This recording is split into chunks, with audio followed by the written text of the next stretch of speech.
Hello everyone, जय हिंद। एक बार फिर से आप सबका स्वागत है हमारी इस बेहतरीन वीडियो में। इस वीडियो में हम लोग आपको क्लासिकल डांस से रिलेटेड जो भी चीजें हैं वो सब बताने की कोशिश करेंगे। उम्मीद करता हूँ ये वीडियो आप लोगों के लिए बहुत ज्यादा हेल्पफुल होगा। चाहे आप लोग सीडीएस की तैयारी करें, चाहे आप लोग एफकेट की तैयारी करें, चाहे आप लोग सीएपीएफ की तैयारी करें, ये वीडियो आने वाले टाइम पर आप लोगों को बहुत हेल्प देगा। और आप कहोगे लोकेश सर ये वीडियो काम आ गया हमारे। तो चाहे आप लोग एफकेट की तैयारी करें, चाहे आप लोग सीएपीएफ की तैयारी करें, या फिर आप लोग सीडीएस की तैयारी कर रहे हैं, ये सभी एग्जाम में आपको हेल्प करने वाला है। तो इस वीडियो में मिलने वाली जानकारी आपको हर जगह काम आएगी। इवन इसके अलावा भी अगर आप लोग किसी भी एग्जाम की तैयारी करते हैं तो वहां पर भी ये आपको वीडियो बहुत ज्यादा हेल्प करेगा। तो फाइनली शुरू करते हैं अपनी इस वीडियो को। सबसे पहले हम लोग बात करते हैं क्लासिकल डांसेस। देखो, क्लासिकल डांसेस ये वो डांसेस हैं जिनका पारंपरिक रूप से हमारे समाज में क्या था, शुरुआत से ही हमको देखने को मिलता था। इनका अस्तित्व शुरुआत से ही हमारे समाज में देखने को मिलता था। मूल रूप से जब भी बात की जाती है किसके बारे में, शास्त्रीय नृत्य के बारे में, तो ध्यान रखना ये नाट्य शास्त्र से लिया गया है, जो कि किसके द्वारा रचित था, भरत मुनि जी के द्वारा रचित था। किसके द्वारा, भरत मुनि के द्वारा ये रचित था। अगर हम लोग यहाँ पर बात करें, इसके बारे में जानने की कोशिश करें, तो इसे पंचम वेद की तरह से भी देखा जाता है। किसकी तरह से, पंचम वेद की तरह से। तो आपसे जब भी पूछा जाए तो आपको पता होना चाहिए। तो हमारे 4 वेद हैं, उसी में 5वां जो वेद जोड़ा गया उसको क्या बोला गया, हम लोगों ने नाट्य शास्त्र के साथ जोड़ा है ना, 5th वेदा एक तरह से, है ना। अब इसके पीछे बहुत सारी चीजें हैं। सबसे पहले अगर हम लोग बात करें तो जो हमारे नृत्य होते हैं वो क्या अलग अलग रासों पर क्या करते हैं, आधारित होते हैं। अब आपको सर रास से क्या मतलब है, रास से यहाँ पर मतलब होता है जो भी आपके मन के विचार होते हैं उनको प्रस्तुत करने वाली जो चीजें हैं। फॉर एग्जाम्पल, अगर मैं नाराज हूं तो मेरा बोलने का तरीका अलग होगा। अगर मैं आपसे खुश हूं तो मेरे बोलने का तरीका कुछ और होगा। अगर मुझे आपसे प्रेम है तो मुझे मेरा बोलने का तरीका कुछ और होगा। तो हर एक परिस्थिति के हिसाब से हमारा क्या होता है, व्यवहार बदल जाता है। और उसी व्यवहार को, उसी चीज को जब हम लोग लोगों के सामने प्रस्तुत करते हैं, लोगों के सामने प्रस्तुत करते हैं, तो वो हमारे क्या बन जाते हैं, रास बन जाते हैं। क्या बन जाते हैं, रास बन जाते हैं। तो ये चीज ध्यान रखना। अगर आपसे कभी भी एग्जाम में पूछे तो आपको इसके बारे में पता होना चाहिए कौन कौन से रास है। तो आप लोग यहाँ पर देख सकते हैं, प्रेम, वीरता, करुणा, हास्य, क्रोध, भय, घृणा, आश्चर्य, शांति। अब आप लोग कई बार यहाँ पे एक मजाक में ये बात होती है, पर हम लोग कई बार करते हैं ना कि अगर किसी चीज के ऊपर आश्चर्य हो जाए तो हम लोग बोलते हैं आश्चर्य से अच्छा। और अगर नाराजगी हो तो भी हम लोग क्या बोलते हैं, अच्छा। और अगर किसी से प्यार है, किसी से प्रेम भाव है, तो भी आप क्या बोलते हैं, अच्छा। तो हर एक चीज में क्या होता है, आप उन चीजों को प्रस्तुत करने का तरीका बदल देते हो, है ना। आपकी माता भी अगर आपसे कभी बात करती होंगी तो उनके बोलने का तरीका बदल जाता होगा। आपका नाम कुछ भी हो, सोनू, मोनू, चिंटू, पिंटू, किसी भी तरह का नाम हो, अगर प्रेम से बोलेंगी सोनू बेटा, है ना। और अगर वहीं पर नाराजगी है तो सोनू, आश्चर्य, हमारा सोनू, होता है ना। तो सेम बिल्कुल वैसे ही यहां पर भी है। तो यहां पर ध्यान रखना, रास इसके ऊपर क्या होते हैं, आधारित होते हैं। कौन कौन से क्लासिकल डांसेस, सबसे पहले हम लोग यहाँ पर ये जानते हैं, भरतनाट्यम। देखो ये तो एक बेसिक फंडामेंटल है, ये तो आपको याद ही होना चाहिए, रट्टा मार लो इसका। भारतनाट्यम सबसे पहले तमिलनाडु। और अगर हम लोग देखें भारतनाट्यम के बारे में बात करें तो ये कैसा है, हमारा ओल्डेस्ट है। कैसा है, ओल्डेस्ट है। सबसे पहले जो जानकारी मिलती है हमको किसके बारे में मिलती है, भारतनाट्यम के बारे में ही जान मिलती है। कहाँ से मिलती है, नाट्यशास्त्र से मिलती है। इसकी जानकारी पूर्ण रूप से नाट्यशास्त्र से हमको देखने को मिलती है। सबसे बड़ी बात तो ये है भारतनाट्यम के बारे में। फिर खैर अगर हम लोग आगे बात करते हैं तो आता हमारा कथक। कथक उत्तर प्रदेश से जुड़ा हुआ है, कथकली केरल से जुड़ा हुआ है। नाम जैसा है बिल्कुल वैसा ही इन दोनों का काम और नेचर भी है। फिर बात करते हैं उड़ीसी, उड़ीसा से जुड़ा हुआ है, नाम से ही क्लियर है। मणिपुरी, मणिपुर से जुड़ा हुआ है। कुचिपुड़ी आंध्र प्रदेश से जुड़ा हुआ है।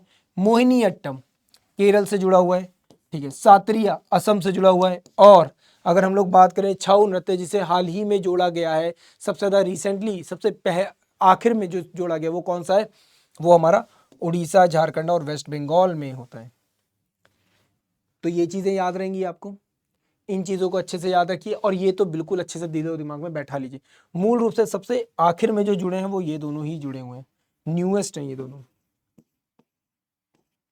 सबसे ज्यादा नए जो क्लासिकल डांसेस जुड़े हैं वो ये दोनों हैं। सात्रिया जो कि असम से है, छऊ जो कि एक मुखौटा डांस है जो कि उड़ीसा, झारखंड और वेस्ट बंगाल से जुड़ा हुआ है। मूल रूप से देखा जाए तो ये ज़्यादातर झारखंड और उड़ीसा में प्रस्तुत किया जाता है, परंतु ये तीनों ही राज्यों में देखने को मिलता है।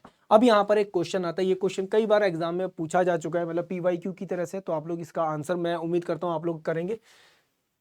तांडव और lasya are two basic concept of Indian classical dance. तांडव और लास्य भारतीय शास्त्रीय नृत्य के दो बुनियादी पहलू हैं, ठीक है।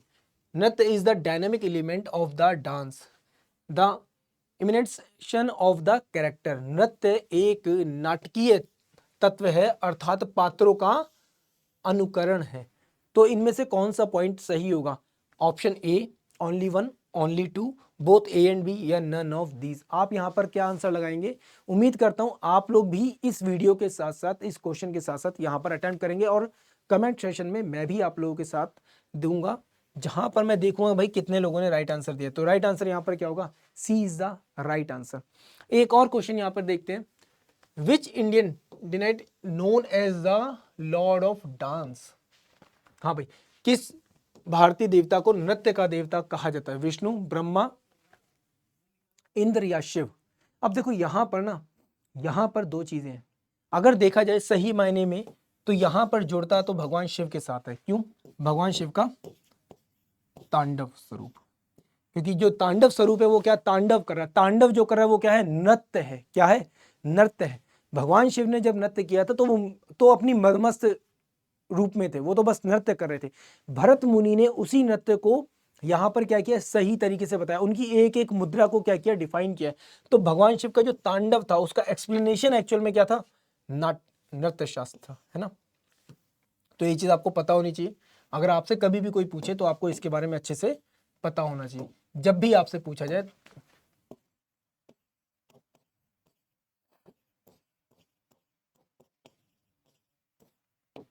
क्लियर? इन्हीं के तांडव की क्या थी? एक तरह से व्याख्या थी। क्या थी? व्याख्या थी, जो भरत मुनि के द्वारा की गई। अब यहाँ पर भगवान विष्णु को लेकर भी बात कर लेते हैं। कई बार भगवान विष्णु को लेकर कहा जाता है, तो भगवान विष्णु के दो स्वरूप जिनकी बारे में बहुत ज्यादा बात होती है, एक अगर हम लोग बात करें तो वो है कौन सा? मोहिनी स्वरूप। कौन सा? मोहिनी स्वरूप। ये भी नृत्य से जुड़ जाता है। और कई बार हम लोग भगवान कृष्ण के बारे में जब बात करते हैं, किसके बारे में? भगवान कृष्ण के बारे में बात करते हैं, उनकी जो लीलाएं थी उनको भी कई बार लोग नृत्य के रूप में क्या करते हैं? प्रस्तुत करते हैं। परंतु यहाँ पर जो आपका राइट आंसर होगा वो आपका क्या होगा? डी आपका राइट आंसर होगा। ये चीज ध्यान रखना, कई बार यहाँ पे कंफ्यूजन हो जाता है, हम लोगों को मोहिनी नाम सुन के बोलते हैं नहीं नहीं ये आंसर सही होगा, तो आपको ये पता होना चाहिए। चलिए कोई बात नहीं, अब एक एक करके सारे नृत्यों को देखते हैं। सबसे पहले भारतनाट्यम, द ओल्डेस्ट नृत्य। अगर हम लोग बात करें तो ये अगर देखा जाए शुरुआती समय में ये जो नृत्य था ये कहाँ पर होता था? मंदिरों में होता था, टेम्पल्स में होता था। और यहाँ पर जो भी देवी देवता होते थे उनकी जो कहानियां होती थी, स्टोरीज होती थी, बातें होती थी, उनको यहाँ पर प्रस्तुत किया जाता था। अगर सही तरीके से देखें तो जितने भी नृत्य हैं भारत में होने वाले, क्लासिकल नृत्य हैं, ये सभी के सभी किससे? धार्मिक भावनाओं के साथ जुड़े होते हैं। धार्मिक जो लोगों की रुचि थी, कहानियां थी, स्टोरीज थी, उनके साथ क्या थे? संबंधित थे। तो ये चीज ध्यान रखना, अगर आपसे कभी कोई पूछे तो आपको इसके बारे में अच्छे से पता होना चाहिए। खैर आगे बात करते हैं। तो फर्स्ट ट्रेडिशनल डांस जिसे एज अ थिएटर आर्ट क्या किया गया? एक्सेप्ट किया गया। किसके रूप में एक्सेप्ट किया गया? As a theatre art accept किया गया। ठीक है। नेक्स्ट अगर हम लोग बात करें तो ये तेलुगु, तमिल और संस्कृत भाषाओं के जो गीत होते हैं या जो कहानियां होती थी उनको क्या करता था? प्रस्तुत करता था। आज के समय पर तो ये स्टेज पे हर जगह पर आपको देखने को मिल जाए, पर एक समय ऐसा था जब ये सिर्फ और सिर्फ डांस कहाँ? मंदिरों में देखने को मिलते थे। मेन जो डांसर्स है वो कौन है? रुक्मणी देवी जी, ठीक है, पद्मा सुब्रमण्यम जी, ठीक है, अलमाला वेली जी, ठीक है, यामिनी कृष्णमूर्ति। इनको जरूर आप लोग याद रखिएगा, ये one of the most important है। क्यों इंपॉर्टेंट है? इसलिए इंपॉर्टेंट है क्योंकि इनको वैसे तो सभी लोगों को पुरस्कार मिला है, पर इनको पद्मश्री, पद्म भूषण और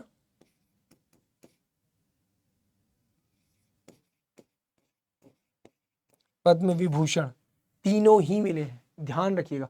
फिर यहाँ पे आता है कौन? मृणालिनी साराभाई जी। इनके बारे में खैर कौन नहीं जानता, हर कोई इनसे परिचित है। विक्रम साराभाई जी की धर्मपत्नी, ठीक है, तो वो भी इसमें क्या थी, पारंगत थी। अगर आप लोगों ने वैजंती माला का नाम सुना है, एक बहुत फेमस एक्ट्रेस थी जिनका नाम था वैजंती माला, वैजंती माला, वो भी इसी डांस फॉर्म को क्या करती थी, परफॉर्म करती थी, आपको पता होना चाहिए। नेक्स्ट देखते हैं मणिपुरी डांस। तो भाई नाम से ही क्लियर, कहां पर होता होगा, मणिपुर में होता होगा। कहां पर, मणिपुर में। ये मूल रूप से जो वैष्णव संप्रदाय के लोग हैं वो इसको क्या करते हैं, प्रस्तुत करते हैं। अगर इस नृत्य में देखोगे तो एक महिला और एक पुरुष इसमें क्या लेते हैं, भाग लेते हैं। इसकी जो सबसे महत्वपूर्ण चीज है वो क्या है, इसकी ड्रेस फॉर्म है, इसकी ड्रेस फॉर्म है ना, सबसे महत्वपूर्ण चीज। तो सबसे पहली चीज वैष्णव, और मूल रूप से कृष्ण और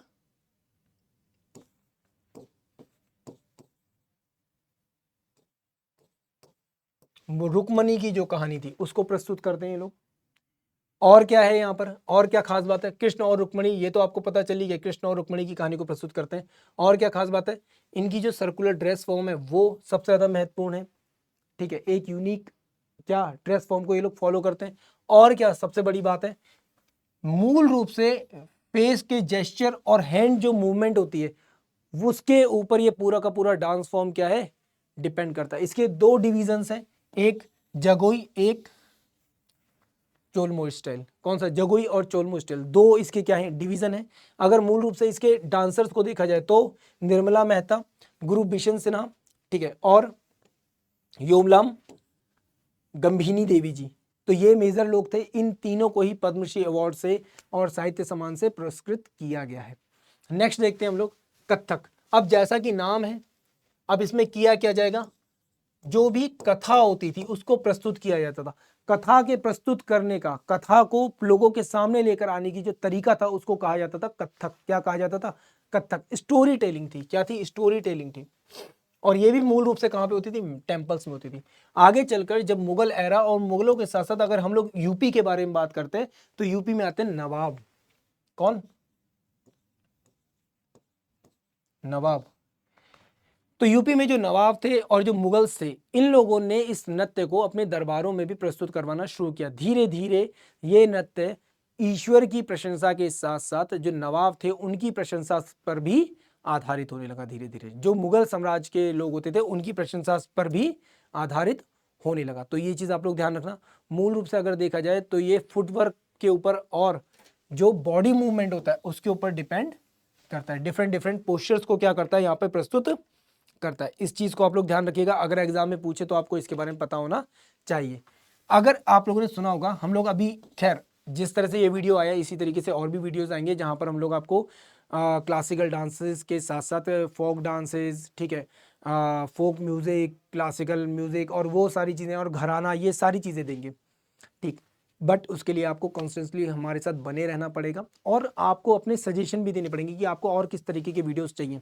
फाइनली हम लोग अगर यहाँ पे बात करें तो ये ठुमरी एक जो तरीका होता है, गाने का जो तरीका होता है उसके आधार पर या उस पर क्या किया जाता है, ये डांस फॉर्म प्रस्तुत किया जाता है, प्रेजेंट किया जाता है। खैर मेन लोग कौन कौन थे, बिरजू महाराज, लच्छू महाराज, गोपी कृष्णा जी, सरिता देवी जी और दमयंती जोशी जी, इसके क्या थे, मेन लोग थे। जो मेन प्रस्तुत करने वाले लोग थे वो ये लोग थे।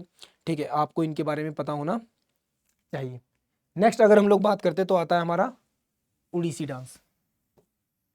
तो उड़ीसी डांस नाम से क्लियर है कहाँ से है, उड़ीसा से। यहाँ पे कुछ बताने वाली बात नहीं है। ये भी फीमेल्स के द्वारा किया जाता था जिनको हम लोग देवदासी बोलते थे। क्या बोलते थे, देवदासी बोलते थे। क्या, देवदासी। तो देवदासी वो महिलाएं होती थी जो अपना जीवन देवताओं को समर्पित करती थी। लोग इसे नेगेटिवली बताते हैं बट नहीं, देवदासी का मतलब होता था वो महिलाएं जो अपना जीवन मंदिर को और देवताओं को क्या कर दें, समर्पित कर दें, उनकी पूजा प्रार्थना उनमें ध्यान लगाने पर छोड़ दें, उनको कहा जाता था देवदासी। आगे चलकर लोगों ने इस शब्द का गलत तरह से इस्तेमाल करना शुरू कर दिया। 20वीं सदी के आसपास धीरे धीरे ये थिएटर आर्ट का क्या बनता चला गया, हिस्सा बनता चला गया। और ये भी किससे जुड़ा होता, वैष्णव पंथ से जुड़ा होता। वैष्णव मतलब कि विष्णु के जो उपासक होते थे वो लोग इसको क्या करते थे, प्रस्तुत किया करते थे। अगर आप लोग देखोगे तो उड़ीसा में ही जगन्नाथ टेम्पल है, तो नो डाउट भगवान जगन्नाथ का, भगवान विष्णु का प्रभाव ज्यादा देखने को मिलेगा। तो नो डाउट इस डांस फॉर्म पर भी ये प्रभाव देखने को हमको मिलता है। आई होप आपको ये बात समझ में आई होगी। आप लोगों ने माइकल जैक्सन को सुना होगा।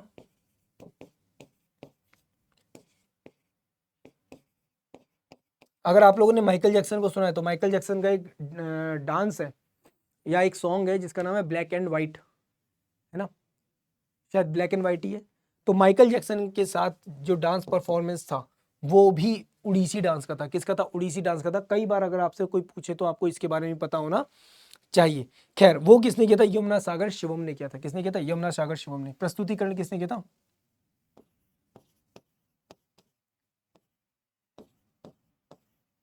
यमुना सागर शिवम जी के द्वारा किया गया था। अन्य लोग कौन है? पद्मश्री अरुणा मोहंते जी, ठीक है, सुजा महापात्रा, ठीक है, रतिकांत महापात्रा, मीना दास और केलुचरण महापात्रा। ये वो महत्वपूर्ण लोग हैं जो कि इस डांस फॉर्म को प्रस्तुत करते थे। लोगों तक लाने का इन्होंने क्या किया है? काम किया है। खैर, आगे हम लोग बात करते हैं यहाँ पर नेक्स्ट मोहिनी अट्टम। अब मोहिनी अट्टम किससे जुड़ा हुआ है? नाम से ही क्लियर है। मोहिनी मतलब भगवान विष्णु के एक अवतार मोहिनी से जुड़ा हुआ है। किससे? विष्णु अवतार से जुड़ा हुआ है। विष्णु जी का कौन सा अवतार है? मोहिनी अवतार। कौन सा? मोहिनी अवतार, उससे जुड़ा हुआ है। ध्यान रखिएगा ये चीज, ठीक है। तो अब खुद सोचिए कि अगर एक महिला को प्रस्तुत किया जा रहा है, भगवान विष्णु की जो स्टोरी है भस्मासुर वाली, अगर हम लोग उसको देखें तो उसमें दिखता क्या है कि भस्मासुर मोहिनी के प्रेम में मोहित हो जाता है और गलती से अपना हाथ अपने सर पर रख देता है और खुद को भस्म कर लेता है। बिल्कुल वैसा ही यहाँ पर भी एक फीमेल के फेमिनिज्म को, उसके जेस्चर को, उसकी खूबसूरती को क्या किया जाता है? प्रस्तुत किया जाता है। किसको? महिलाओं के सौंदर्य को, है ना।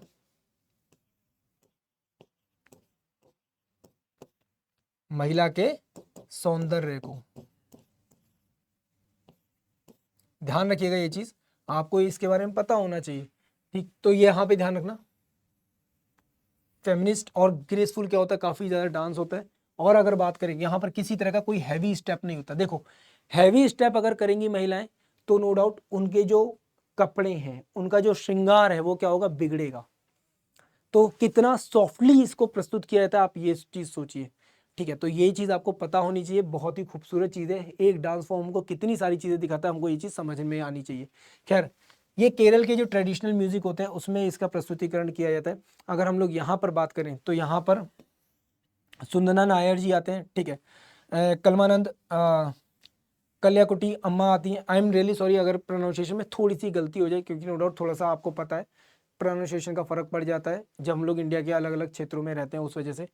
जयप्रभा मेनन, ठीक है, पल्लवी कृष्णा एंड गोपिका वर्मा जी इसमें क्या थे? महत्वपूर्ण डांसर्स के रूप में जाने जाते हैं। खैर, आगे बात करते हैं कुचिपुड़ी। कुचिपुड़ी आता है हमारा आंध्र प्रदेश से। कहाँ से आता है? आंध्र प्रदेश से। अब आंध्र प्रदेश और तेलंगाना अलग अलग हो गए, बट आंध्र प्रदेश मूल माना जाता है। वैसे तेलंगाना में भी आज के टाइम पर ये कई जगह पर देखने को मिलता है। किस जगह से आया है? जिस जगह से आया वहीं से इसका नाम इंस्पायर होता है, जिसका नाम क्या था? कुचेलपुरम विलेज। क्या नाम है? आंध्र प्रदेश का कुचेलपुरम विलेज, जहां से ये आया था। अगर सही मायने में देखें तो ये स्पीच जो गायन हो रहा है उसके ऊपर डिपेंड करती है। गायन के अलावा फेस के जो जेस्चर हैं और जो नृत्य है उसके ऊपर डिपेंड करती है। किसके ऊपर? सबसे पहली चीज क्या है? जो गायन हो रहा है वो, गायन के साथ साथ और कौन सी चीज है? जो फेस है ना, जो भाव आ रहे हैं, भाव, और भाव के अलावा आपका नृत्य। तो तीन चीजों के ऊपर ये क्या करता है? पूरा तरह से डिपेंड करता है, ठीक है। तो ये चीज ध्यान रखना, जिसमें स्टोरी टेलिंग होती है और उस स्टोरी टेलिंग के साथ साथ जो चेहरे के भाव होते हैं वो क्या होते हैं? बदलते रहते हैं। क्या होते हैं? बदलते रहते हैं। तो आपसे जब भी पूछा जाए तो आपको इसके बारे में पता होना चाहिए अच्छे से। आई होप आपको ये चीजें अच्छे से समझ में आ रही होंगी। कहीं पर भी कोई भी कमी लगे बेटा तो आप लोग बिल्कुल बता सकते हो। You have free hand. हम लोग आपके सजेशंस का बिल्कुल इंतजार करते हैं। फाइनली यहाँ पे जो मेन डांसर्स है वो कौन है? रगनी देवी जी हैं। उसके बाद यामिनी कृष्ण मूर्ति आती हैं and Raja and Radha Reddy, ये लोग भी यहाँ पर मेन इसके डांसर्स हैं। नेक्स्ट बात करते हैं सात्रिया। सात्रिया हमारा जुड़ा हुआ है कहाँ से? असम से, ठीक है। तो ये भी वैष्णव मोनेस्ट्री या वैष्णव पंथ को मानने वाले। अब वैष्णव मतलब कि सेम अगेन किसको? विष्णु के उपासक, ठीक है।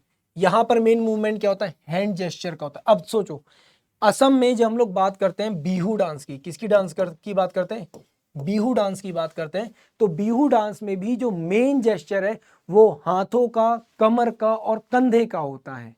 मेन जो मूवमेंट है वो किसका है, हाथों का, कंधे का और कमर का। बिल्कुल वैसी अब कहीं ना कहीं बिहू के ऊपर, अब जो लोग क्लासिकल डांस नहीं कर पाते पर उससे प्रभावित हैं तो वो लोग क्या करते हैं, अपने एक नया डांस फॉर्म बना लेते हैं। इसी तरीके से जो क्लासिकल डांस था वो क्लासिकल डांस केवल कुछ ही लोगों तक पहुंचा पाया जो उसमें पारंगत थे, जो करना जानते थे, जिनको शिक्षा मिली। पर जिनको शिक्षा नहीं मिली उनको भी तो कहीं ना कहीं आनंद का अनुभव करना है, उनको भी तो अपने भाव प्रस्तुत करने। तो वो भाव प्रस्तुत करने के लिए क्या कराया उन्होंने, उन्होंने फोक डांसेस बना दिए। क्या बनाए, फोक डांसेस बनाए। इसी तरह से क्या बना, फोक डांसेस बने। बात समझ में। सेम ऐसे ही जब हम लोग क्लासिकल म्यूजिक की बात करते हैं और फोक म्यूजिक की बात करते हैं, सेम यही बात है। जो क्लासिकल म्यूजिक है वो, उसके लिए बहुत ज़्यादा शिक्षा चाहिए, बहुत ज़्यादा पारंगत होना पड़ेगा, आपको बहुत ज़्यादा सीखना पड़ेगा, एक प्रॉपर गुरु की ज़रूरत पड़ेगी, एक किसी घराने को फॉलो करना पड़ेगा, तभी आप कर पाओगे। पर जिसके पास ये सारी सुविधाएं नहीं है वो क्या करेगा, वो फोक म्यूजिक की तरफ चला जाएगा कि चलो ठीक है आसानी से सीखा जा सकता है। बॉलीवुड स्टाइल ऑफ सिंगिंग करना शुरू कर देते हैं, है ना। कोई राग ठुमरी या फिर राग ध्रुपद ये सब थोड़ी गाएगा। क्या गाता है फिर वो, अपना रैप म्यूजिक गाता है। अपने को जो भाषा आ रही है अपन उसमें ही गाना शुरू कर देंगे।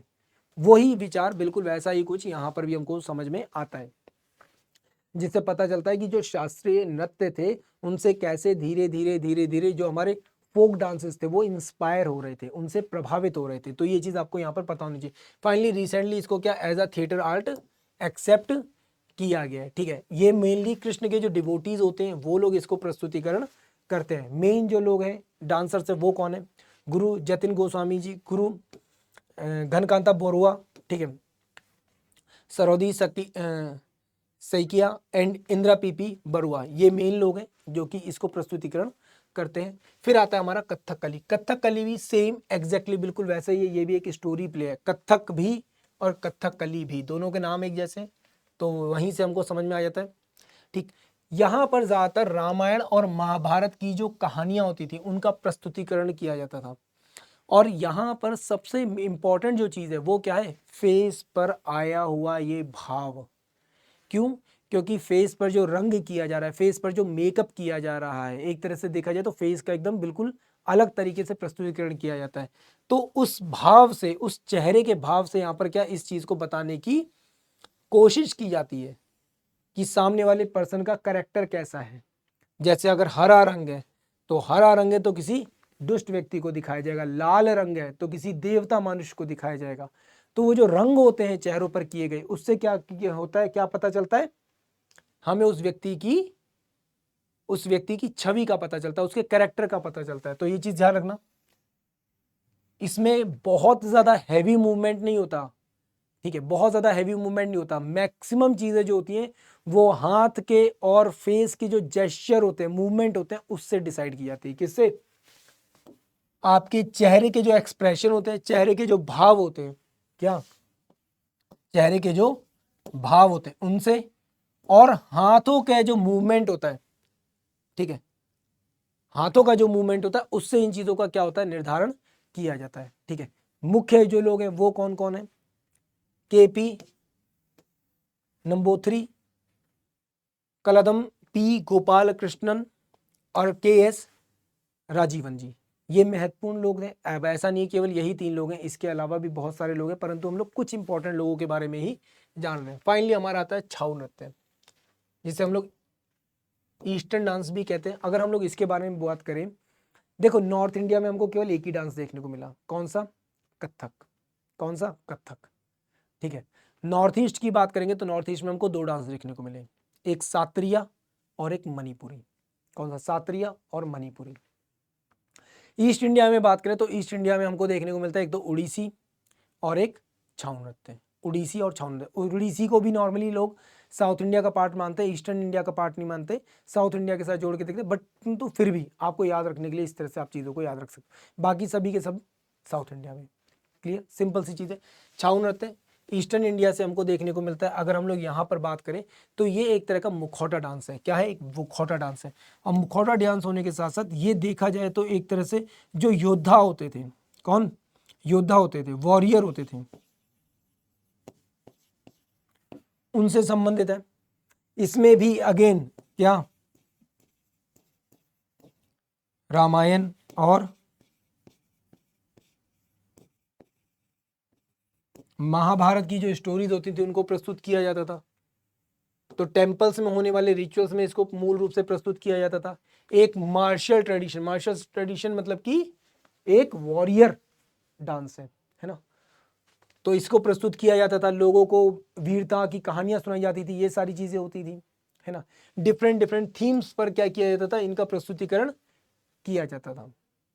इसके साथ ही साथ ड्रम्स एंड अदर जो इंस्ट्रूमेंट्स होते हैं उनको यहाँ पर यूज किया जाता है। पाइप मतलब कि जो डिफरेंट डिफरेंट टाइप की जो पाइप्स होते हैं, जैसे बांसुरी है या अदर जो बजाने वाले इंस्ट्रूमेंट्स हैं, उनका यहाँ पर इस्तेमाल किया जाता है। अगर देखा जाए तो ये 3 अलग अलग क्षेत्रों में हमको देखने को मिलता है। सरिकाकेला, ठीक है, पुरुलिया और Mayurbhanj. One of the most important जो है, जो सबसे ज्यादा फेमस है, वो कौन सा है? मयूरभंज का। कौन सा? मयूरभंज का। ये चीज ध्यान रखना, क्लियर है। और किसका यूज करते हैं? मुखौटों का यूज करते हैं। क्या? मास्क का यूज करते हैं। मेनली जो यूज करते हैं वो किसका करता है? मास्क का। कौन कौन? ये 2 लोग। मेन जो डांसर्स है वो कौन है? गोपाल प्रसाद दुबे और मौसमी चौधरी जी। ये 2 कौन है? मेन इसके डांसर्स हैं। अब यहाँ पे हम लोग आपके लिए एक सवाल लेकर आए और उम्मीद करता हूँ इस सवाल का जवाब आप सभी लोग कमेंट सेक्शन में ज़रूर देंगे। जो भी बच्चा कमेंट करके आंसर देगा, हम खुद उसे बताएंगे कि आपका आंसर सही है या नहीं है। खैर, यहाँ पे अगर बात की जाए तो क्वेश्चन क्या दे रखा है? कथक की उत्पत्ति मंदिर नृत्य शैली के रूप में हुई थी, जो मुगल काल के दौरान दरबारों में स्थानांतरित हो गया था। और दूसरा दे रखा है, लखनऊ घराना ऑफ कथक एम्फेसाइज द अभिनय मोर देन अ नृत्य। कथक का लखनऊ घराना नृत्य से अधिक अभिनय पर जोर देता है। और जयपुर घराना of Kathak is known for its interact and the footwork and the fast spin. जबकि कथक जो जयपुर घराना है अपने जटिल फुटवर्क और तेज स्पिन, मतलब जो गोल घूमना जो होता है, ठीक है, के लिए जाना जाता है। तो आपके ऑप्शंस हैं only 1 and 3, none of this, only 1 and 2 and all of this. तो आपको यहाँ पे बताना है आपका राइट ऑप्शन यहाँ पर क्या होगा। उम्मीद करता हूँ कि ये वीडियो आप लोगों के लिए बहुत ज़्यादा लाभदायक होगा। आपके आंसर्स का हमें यहाँ पे इंतज़ार रहेगा। एंड साथ ही साथ आप लोगों से सजेशंस भी चाहिए कि आप लोग प्लीज़ बताइए आप और किस तरीके के वीडियोस चाहते हैं। हमने इससे पहले भी आप लोगों के लिए एक वीडियो बनाया था जहाँ पे हम लोगों ने इंडिया में ड्रग्स की स्मगलिंग को लेकर एक वीडियो बनाया था, जहाँ पे एसे राइटिंग और बाकी सब चीज़ें बताई थी। तो प्लीज़ आप लोग बताइए ज़रूर कि आप लोग और किस तरीके की वीडियोस चाहते हैं। फिलहाल मुझको दीजिए विदा। Thank you so much. जय हिंद।